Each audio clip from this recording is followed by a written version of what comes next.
puxei o título de hoje justamente sobre os tais arquivos do Elon Musk que foram utilizados lá por republicanos para fazer ataques ao Alexandre de Moraes. No entanto, esses arquivos trazem informações que revelam um pouco do crime cometido, um pouco, né? Um pouco que eu digo é porque são poucos trechos que a gente teve acesso, mas a argumentação do Elon Musk de que as decisões não são fundamentadas, de que há censura, etc., elas vão caindo por terra, primeiro pela conduta, né, da prática por parte do próprio Elon Musk, mas pelo conteúdo daquilo que ele está revelando. O conteúdo daquilo que ele revela reforça a ação do judiciário. E acho até que mostra que foi pouco. O judiciário devia ter censurado mais, derrubado mais páginas, que talvez não aconteceria 8 de janeiro. Quem é o Jim Jordan, sobre o nome dele. Jim Jordan, a gente chegou a falar bastante dele, porque ele é um republicano bem importante. A gente chegou a falar dele naquela época em que um grupo extremista de republicanos de extrema-direita retiraram o então presidente da Câmara do poder. Né? A primeira vez que membros do próprio partido depõem o presidente da Câmara do seu próprio partido. Né? E naquela época, quem eles queriam que substituísse o Kevin McCarthy era exatamente o Jim Jordan. O Jim Jordan, ele é um deputado republicano de Ohio, é deputado desde 2007, e ele é um fanático, um extremista, é da ala mais conservadora do Partido Republicano. Essa figura aí é um grande aliado do Donald Trump, que, enfim, defendeu com unhas e dentes que a eleição de 2020 foi roubada. Enfim, é uma das grandes figuras do trumpismo dentro da Câmara nos Estados Unidos. E ele preside esse comitê, que é o Comitê Judiciário da Câmara. Foi o que ele ganhou de troféu de, enfim, consolação, né, porque ele não conseguiu ser presidente da Câmara, isso porque ele é tão extremista que no final tinha um grupo de 25 republicanos que não aceitavam o nome dele de jeito nenhum para ser presidente da Câmara.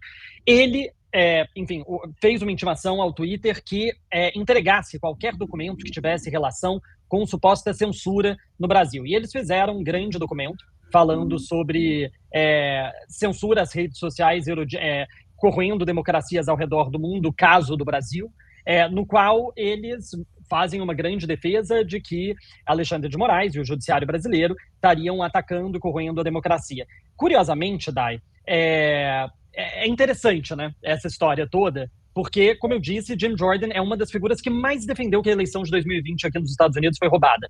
Sem nenhuma prova, sem nenhuma evidência. Foi um dos grandes defensores da grande mentira, né? Como chamam aqui nos Estados Unidos essa história toda. E ele vem falar sobre o que vai corroer a democracia ao redor do mundo. Né? Eu acho que muito pelo fato de que eles têm medo de que nos Estados Unidos aconteça o que está acontecendo no Brasil. Porque se hoje Donald Trump tem a força e a popularidade que tem para voltar a disputar uma eleição e está páreo a páreo com Biden, é só porque os Estados Unidos não teve capacidade de lidar com essa máquina da mentira que as autoridades brasileiras mostram ter. Né? E, claro, eles morrem de medo, porque a extrema-direita aqui nos Estados Unidos opera da mesma forma. Né? Então, eles fizeram esse relatório foi enviado para o Departamento de Estado dos Estados Unidos, que, né, é mais ou menos como se fosse o Itamaraty, né, o Ministério das Relações Exteriores dos Estados Unidos, claro, sob o governo Biden, exigindo que o governo tome ações em relação ao que está acontecendo no Brasil.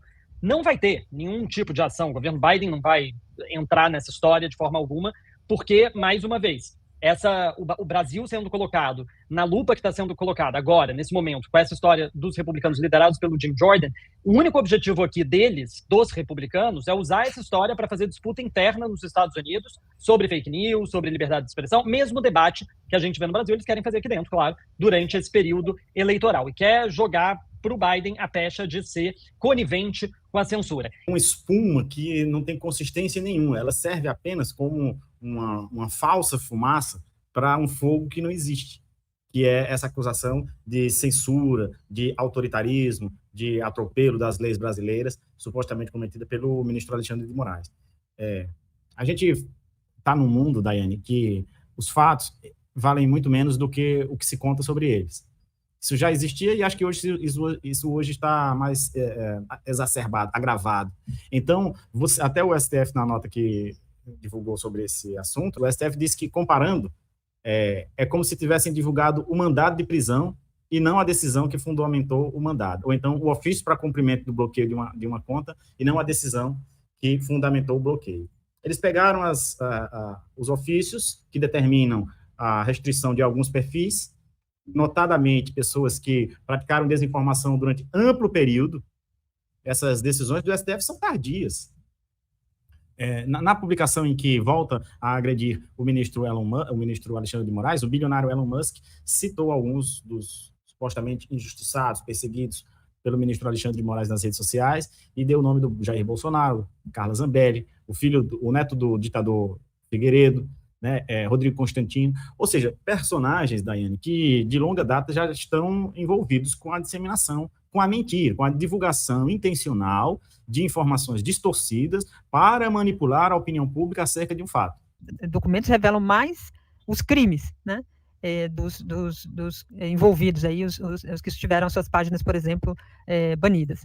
Aí, por exemplo, tem uma das petições aqui que trata sobre o Alan dos Santos, né, que teve a sua página devolvida, depois retirada, né? Teve um momento que ele voltou a conta. Até dourado.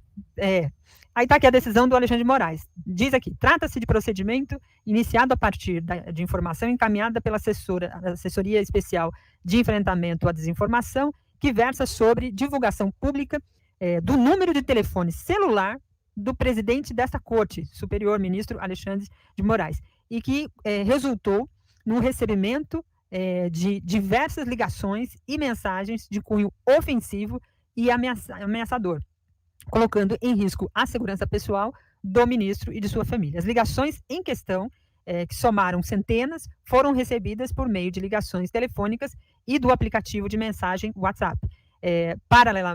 Paralelamente, a ação aqui e tal do TSE informa a localização de vídeo publicado pelo blogueiro foragido, Alan dos Santos, em que, a par de atacar sua excelência por diversas vezes com palavras agressivas e de ordem, realiza uma ligação telefônica para o ministro Alexandre de Moraes, deixando aparecer os correspondentes números em diversas oportunidades. Então, o Alan dos Santos, além de divulgar o número do Alexandre de Moraes, divulgava a localização e ameaçava o ministro e a sua família.